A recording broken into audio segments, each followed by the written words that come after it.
Now it's time for how you built that. And this story is from Kyle Ewing in Denver, Colorado, who got his idea for a business in a kind of a roundabout way. I got the idea when I was trying to create a product for students traveling abroad.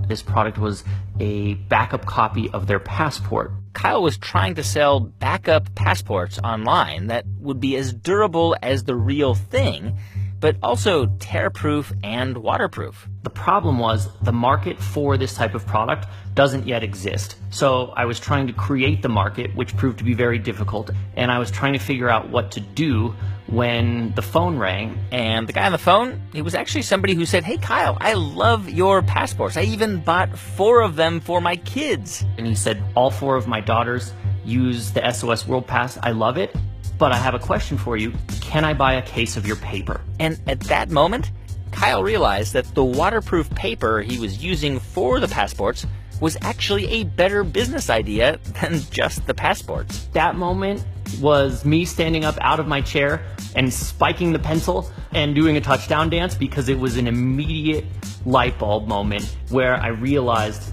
this failing business just grew legs, and all of a sudden I had 1,000,001 ideas of what I could use waterproof paper for. And that is a pretty long list. Waterproof restaurant menus, waterproof children's books, waterproof maps, field manuals for the U.S. Navy, nautical charts for the U.S. Coast Guard. Now, to back up just a little, Kyle is not an engineer, but when he was working on the passport idea, he made a bunch of calls to chemical experts, and he told them he was looking to make paper that was totally waterproof, much more waterproof than, say, just laminating something. So iteration after iteration, we finally got to paper that's both waterproof and rip-proof, and something that can also receive and hold ink when it's been printed on. He eventually found a manufacturer in the U.S. to make a polyester pulp that could be pressed and rolled into waterproof paper.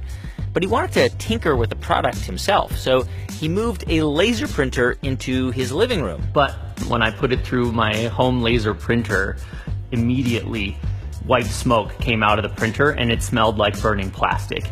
And the entire printer was trash after that. Kyle's very supportive wife, Ashley, came home that night. She smelled the burning smell, and she said, "Kyle, I love this arts and crafts project you've taken on, but I think it's time to get to a more realistic product or business idea." But 1 printer and 7 iterations later, and Kyle says he came up with the most waterproof paper on the market. And he has the clients to prove it, including, yes, the U.S. Navy and Air Force, several restaurant and hotel chains, university labs, even Google. And a good entrepreneurial day is when you sit back, you look at your sales, or you look at the new client you just got, and you think, oh my gosh, this is a real business. I'm building something that matters, and it actually is a success.